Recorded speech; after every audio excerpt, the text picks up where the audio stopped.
41번부터 보겠습니다. 자, 41번. 이제 오늘은 손다이크에 대해서 문제를 엄청나게 많이 푸는 하루가 되겠네요. 자, 일단 워밍업으로. 다음은 무엇에 대한 설명인가? 예, 이거 뭐죠? 강화죠. 특정 반응이 반복해서 나타날 가능성을 증가시키는 것. 강화입니다. 여기 강화라고 되어 있죠. 41번. 42번 보세요. 고전적 조건하에서의 강화는 이거 35번이랑 문제가 같습니다. 예, 지난 시간에 파블로프의 고전적 조건화, 개한테 이제 고기 갖다주는, 종치면서 고기 갖다주는 실험에서 음식에 해당하는 거, 강화물이 음식이잖아요, 그쵸? 그래서 무조건 자극이라고 했었죠. 다시 한번 풀어보시는 의미에서 1번입니다. 자, 43번부터는요, 주장창 이제 손다이크 얘기를 해볼 건데요. 자, 43번. 손다이크의 주장이 아닌 것은, 손다이크와 연합주의, 연결주의, 이 용어를 잘 이해하셔야 되는 거죠. 그래서 아마 제가 스터디를 할 때 이거 가지고 얘기를 많이 했었어요. 이게 답은, 4번으로 나와 있거든요. 학습은 관념에 의해 매개되지 않는다. 이게 맞는 말이니까 이제 매개된다가 틀린 거잖아요. 일단 4번인데, 이런 식으로 문제가 잘못 나와 있는 경우가 많아요. 1번도 틀린 말입니다. 연합주의라고 하면 안 돼요. 연결주의이죠. 손다이크는 연합주의에다가 플러스 많이 시켜서 자기만의 신경 매듭을 중시하는 연결주의를 만들었습니다. 자, 44번. 손다이크의 학습에 대한 설명 중 옳지 않은 것은, 자, 1번, 2번, 4번, 5번은 다 손다이크 거라고 알아두시면 되겠습니다. 특히 이 시행착오설, 시행착오 학습, 시행착오 이론, 이거 손다이크의 아주 대표적인 거라고 했죠. 그러면 3번. 반응적 행동과 조작적 행동을 통해 자신의 이론을 설명한 사람은 누구죠? 네, 스키너입니다. 스키너. 이 사람은 스키너. 45번 보세요. 손다이크 이론의 공헌이 아닌 것은, 자, 4번 보세요. 손다이크는 자료가 자신이 세운 가설과 상반될 때 가차없이 다 갖다 버리고, 아닌 건 버리고 맞게 수정한 사람이죠. 그 현상을 다룬 초기의 설명을 더 강력히 주사하고 실험한 사람이 아닙니다. 완전히 반대로 설명했죠. 가차없이 폐기해버려서 우리를 힘들게 하는 사람. 네, 손다이크입니다. 그래서 4번이고요. 1, 2, 3, 5번은 손다이크의 특징이라고 알아두시면 되겠습니다. 자, 46번 이게 뭘까요? 자, 손다이크는 자극의 조건과 행위 경향성뿐만 아니라, 자, 신경매듭, 자극과 반응을 함께 묶어주는 그것에 관심을 가졌어요. 신경매듭이라고, BOND, 본드라고 설명을 주장을 했죠. 그래서 연결된다이기 때문에 46번에 2번 연결주의라고 되어 있습니다.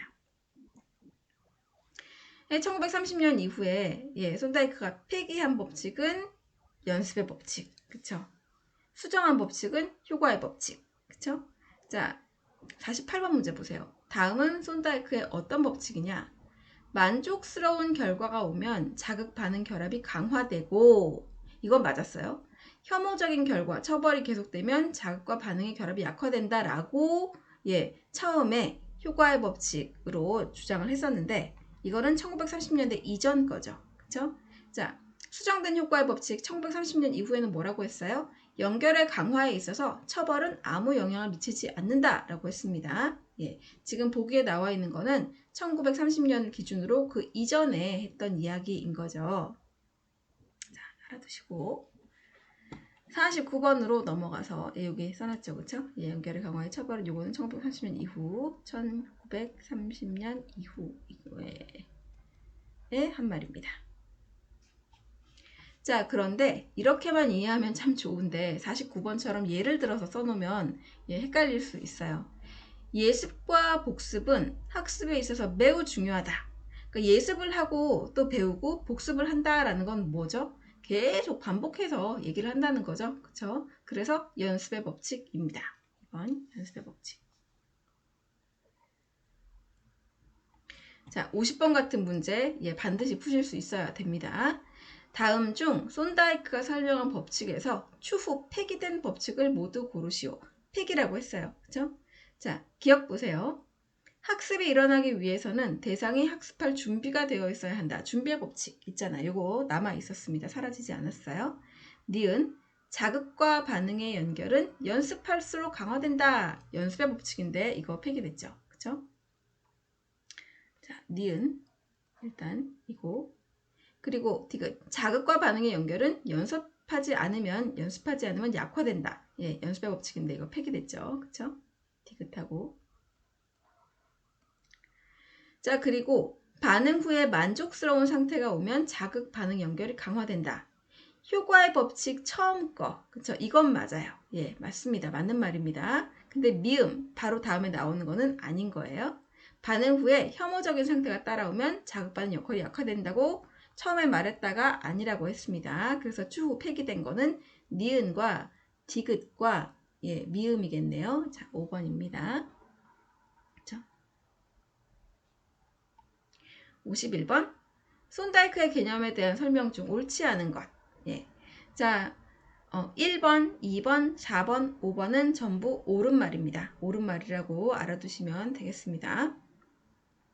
3번 보세요.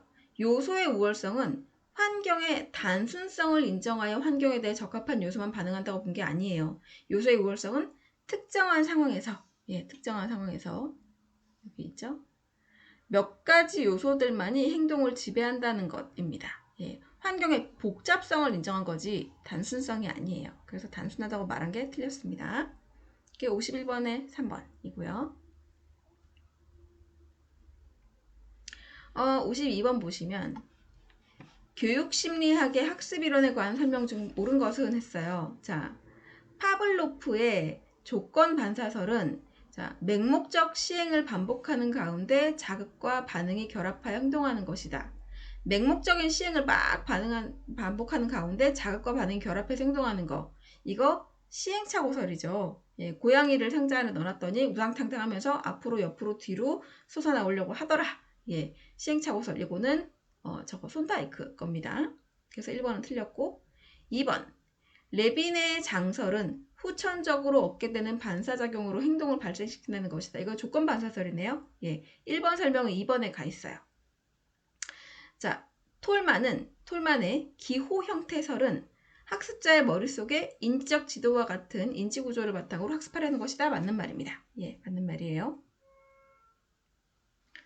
자, 그리고 손다이크의 시행착오설은 내적, 외적 아니죠. 시행착오설은 예, 1번 맹목적 시행을 반복하는 가운데 자극과 반응이 결합하여 행동하는 거죠. 그럼 내적, 외적의 전체 구조를 새로운 시점에서 파악하여 행동하는 거. 이거 레빈의 장설을 그쵸? 필드 티오리 레빈의 장설을 설명한 겁니다.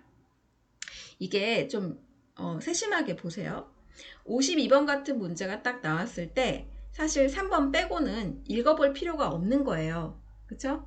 3번을 정확하게 알고 계시면 3번을 체크하고 넘어가시면 되는데 지금 1번, 2번, 4번 이것들은 지금 설명을 막 섞어놨죠. 파블로프께 여기가 있고 레빈께 저기가 있고 손다이크 여기가 있고 저기가 있고 이거 무의식적으로 찾게 됩니다. 이건 얘 거고 이건 제 거고 이건 얘 거구나. 네, 그거 하지 마세요. 하지 마시고 그냥 빨리 넘어가세요. 예, 빨리 넘어가시는 게 좋습니다. 한번 눈으로 쓱 보고 넘어갈 필요는 있는데요. 자, 왜 그러냐면 지금 이게 무슨 말씀을 드리려고 하는 거냐? 우리가 시험을 딱 보잖아요. 예, 시험지를 딱 받아들고 시험을 볼 때 처음부터 끝까지 한번 쫙 볼 필요가 있어요. 그 하는 꼭 봐야 되긴 하지만 보다가 내가 미처 기억을 못했던 개념이 이런 보기에 나와 있는 경우가 꽤 많습니다. 그러니까 이거 뭐였지? 어떤 문제가 막혔어요. 기억이 안 나요. 머리가 하얘졌어요. 그래도 억지로 그 문제를 붙들고 있지 말고 크게 별표를 쳐놓거나 뭐 동그라미를 2개 쳐놓거나 이거 내가 지금 기억 안 나는 거야 하는 나만의 표식을 해놓고 넘어가실 필요가 있어요. 막 넘어가시면서 다른 문제를 풀다 보면 그 다른 문제의 보기나 다른 문제의 어떤 여기에서 거기에 대한 말이 있을 수가 있어요. 예를 들어서 뭐 52번 같은 문제 말고 다음 중 뭐뭐뭐에 관한 설명 중 틀린 것은 그러면 틀린 걸 찾아냈어요. 그럼 다른 건 맞다는 뜻이잖아요. 그 맞는 거에 내가 깜빡 잊어버린 상식이 들어가 있을 수도 있어요. 그러니까 문제가 안 풀리면 그 안 풀리는 문제를 붙들고 계시지 마시고 빨리 다음으로 넘어가서 혹시 그 문제에 대한 힌트가 다른 문제에 있지 않나 보실 필요가 있습니다. 이것도 시험 보는 전략 중에 하나예요. 그래서 뭐다? 결론, 안 풀리는 문제는 억지로 붙잡고 있지 말고 빨리 넘어가라. 예, 대신 나 이거 아직 안 풀었어 라는 커다란 표식은 해놓기 입니다. 그리고 52번 문제 교훈은 문제 확실한 답을 찾았으면 다른 건 읽지 말고 빨리 넘어가라 겠죠. 시간을 아껴야 되니까. 이게 시간을 충분히 주는 시험이 아니에요. 빨리빨리 풀고 넘어가셔야 되는 시험입니다. 자, 53번. 다음 보기의 설명과 관련이 있는 것은, 자, 욕구와 반응과의 관계에서 욕구와 관련되어 유발된 효과가 그렇지 않은 것보다 학습에 더 효과적이라고 보았다. 이거 1930년 이후에 손다이크가 추가한 개념인 소속성에 대한 설명입니다. 1번, 4번, 5번, 뭐 욕구 반응 이론, 반응의 법칙, 유발성 이런 거 다 만들어낸 말이에요. 소속성 개념입니다. 53번에 2번이고요. 저 밑에서 또 설명을 해드릴게요. 자, 54번 손다이크에 대한 평가로 옳지 않은 것은 1, 2, 3, 4번은 다 맞는 말입니다. 근데 5번 보면은 사고, 추론, 계획, 의도를 과대평가한 게 아니라 뭐 이러한 의도를 부인하진 않았지만 이런 게 없어도 학습을 할 수 있다고 생각을 해서요. 과대평가가 아니라 과소평가했다고 비난을 받습니다. 말장난이죠. 그렇죠? 자, 55번 보겠습니다. 다음은 무엇을 말하는 거냐? 1930년 이전입니다. 이전. 손다이크는 반응의 결과로서 자극과 반응 간의 연결의 강화와 약화를 주장하였는데, 그쵸? 자, 반응 다음에 만족스러운 상태입니다. 상태. 왜 또 사상태? 이게 한번 오타가 나니까 제가 계속 오타를 낸 것 같아요.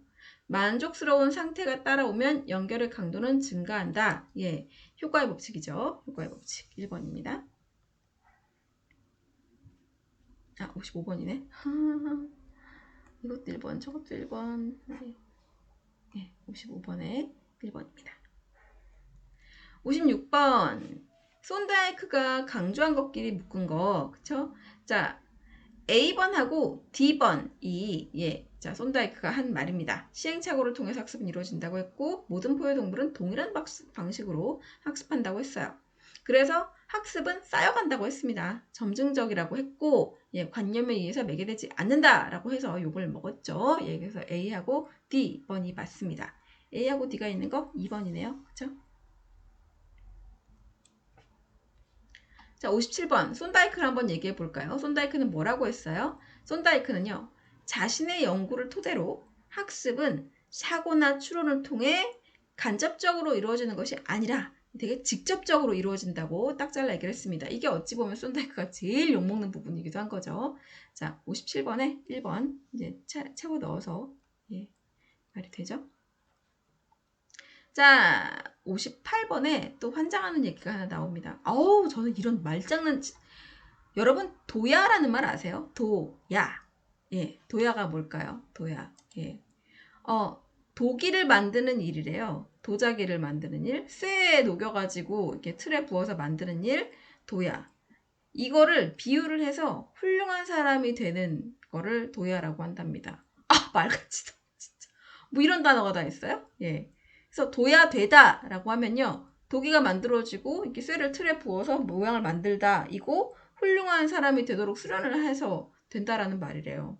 그래서 형식도야라는 말이 있고 실질도야라는 말이 있는데, 형식도야라는 말은 뭐 지각, 추리, 기억 뭐 이런 학습자의 정신적인 능력을 기르는 교육을 형식도야라고 하고요. 현실에 필요한 거, 아주 실제적인 거를 배우는 것을 실질도야라고 한답니다. 뭐 이런 말이 다 있어요. 살다 진짜 심리학 공부하면서 제가 처음 들어본 말입니다. 아주 왜 이런 말을 쓰는 걸까요? 네. 여하간에 58번에 보시면 4번에 형식도야설에 근거한 전이라고 되어 있어요. 네, 손다이크가 이런 말을 했을 리가 없겠죠. 손다이크는 직접적으로 배운다고 했으니까. 그래서 1번, 2번, 3번, 5번은 전부 손다이크가 말한 거 맞고, 정신 능력을 개발해서 이게 뭐 학습 전이가 된다. 학습 전이 이론에 입각한 말이 형식도야라고 합니다. 그러니까 뭐 저도 찾아보니까 난해한 수학 문제를 풀어요. 그러면 이제 수학 문제를 푸는 힘이 생기겠죠. 그런 힘이 생기면 정신 능력이 발달을 한 거잖아요. 그러면 그 수학 말고 다른 공부를 할 때도 그 능력이 사용된다는 거래요. 이걸 학습 전이라고 부르고, 이게 형식도야, 정신적인 능력을 강조한 교육적인 입장이라고 합니다. 여기까지 하겠습니다. 더하면 제가 화를 낼 것 같아서. 네, 58번에 4번입니다. 형식적 도야. 여기 써있죠? 네. 형식 도야. 기본적 정신 능력을 개발하는 거고, 예, 일반적 정신 능력과 정신 태도를 습득하는 교육이라고 합니다. 예, 실질 도야에 대립되는 말이라고 합니다. 이런 말장난을 시험에 낼 수 있어요. 한상심이기 때문에. 그렇습니다. 59번으로 넘어갈게요. 자, 이런 문제 나오면 이제 반가우시죠? 1930년대 이후 손다이크의 주장으로 옳은 것을 모두 고르시오. 1번 예, 폐기됐죠. 2번도 폐기됐죠. 예, 4번도 폐기됐습니다. 3번은 뭐냐? 또 상태입니다. 상태. 반응 다음에 만족 상태가 오면 연결관계는 강화되고 주위 반응의 재출현 가능성을 증가시킨다. 자, 이게 바로 효과의 파급이라는 겁니다. 1930년대 이후에 추가한 이론적 개념입니다. spread of effect. 그래서요. 좋은 반응이 나왔잖아요. 그러면 그걸 이끌어낸 반응이 다시 나올 가능성이 높아진다라는 거이고요. 뻔한 말을 이렇게 막 법칙 같은 걸로 해서 하는 이유가 도대체 그 당시 사람들이 생각이 짧았나? 이제 들으면 너무 뻔한 말인데, 그쵸? 여튼 자, 그리고 5번 유기체의 현재 욕구에 속하는 효과는 더 강한 확인적 반응을 유도한다. 이게 아까 말씀드린 소속성 개념입니다. 그러니까 손다이크는요, 이 인접뿐만 아니라 효과의 법칙에도 영향을 받는다라고 이야기를 했어요. 연합된 어떤 요소들이 같이 소속이 되어 있다면, 같은 곳에 속해 있다면, 같이 속해 있지 않았던 것보다 연합이 쉽게 일어난다. 예, 뭐 그런 얘기라고 합니다. 그래서 소속성이라고. 그렇죠. 연합이 일어나는 어떤 요소들이 같은 카테고리 안에 들어있으면 더 연합이 잘 일어나겠죠. 예. 뻔한 말을 왜 우리 골치 아프게 하려고 이런 법칙이니 이딴 거 써가지고 만드냐고요. 여튼 이거 1930년 이후에 추가된 거라고 합니다. 자, 60번 보겠습니다. 60번. 예. 자, 이거 뭘까요? 어떤 행동을 제한함으로써 바람직하지 않은 행동을 감소시키는 거. 예. 지시대로 따르지 않은 자녀에게 용돈을 줄임으로써 그 행동을 감소시키는 거. 행동 일단 감소고, 그쵸? 행동을 제한하는 거니까, 예, 바람직한 행동을 감소시키고 어떤 행동을 못하게 하는 거니까 부적 처벌이라는 거 아시겠죠? 부적 처벌. 무슨 말인지 모르겠어 하시는 분들, 자, 영상 멈추시고, 곧 끝나는구나. 예, 12번째 영상을 다시 한번 봐주시면 되겠습니다. 네, 부적 처벌이고요. 써있죠? 부적 처벌. 자, 61번 한번 보세요. 높은 빈도의 행동을 낮은 빈도, 이 간단한 걸 또 이딴 식으로 써놔서 사람 머리를 이제 쥐어흔들고 있어요. 높은 빈도의 행동을 낮은 빈도의 행동에 대해 효과적인 강화 인자가 될 수 있다. 뭐래요? 더 좋아하는 과제를 할 수 있기 위하여 덜 좋아하는 과제를 수행하기 때문에 낮은 빈도의 행동을 높은 빈도의 행동 앞에 두는 것이 효과적이다. 참 이렇게 말 쓰는 사람들은 진짜 상 줘야 돼요. 상. 노력상. 뭐냐? 아이가 있다고 쳐봐요. 아이가 친구랑 게임하려고 하루 종일 기다리고 있었어요. 근데 게임하는 거 너무 좋잖아요. 근데 숙제를 해야 돼요. 학원 숙제가 있어요. 그러면 엄마가 뭘 하면 될까요? 양육자가 뭘 하면 되냐면 너 이거 나쁜 거 먼저 해. 네가 싫어하는 거 먼저 해. 이거 먼저 해. 싫어하는 행동을 앞에 놓고 좋아하는 행동을 뒤에 놓으면 훨씬 더 이렇게 잘하게 된다는 얘기죠. 이게 프리맥의 원리거든요. 우리 보통 이렇게 하잖아요. 뭘 프리맥이라는 어려운 말을 써가지고 지금 뭐 높은 빈도 행동이 낮은 빈도 어쩌고 막 써놨지만 결국은 그 말이에요. 싫어하는 행동을 먼저 하고 안 싫어하는 좋아하는 행동을 수행 과제를 나중에 하는 게 훨씬 더 효율적이다. 이게 프리맥의 원리입니다. 뭐래요? 뭐 이렇게 말을 어렵게 써놨어요. 그죠? 자, 62번도 이게 뭔 소리야 하실 거면 자, 12번째 동영상을 다시 한번 보시기 바랍니다. 변동, 비율, 강화, 계획에 대한 설명입니다.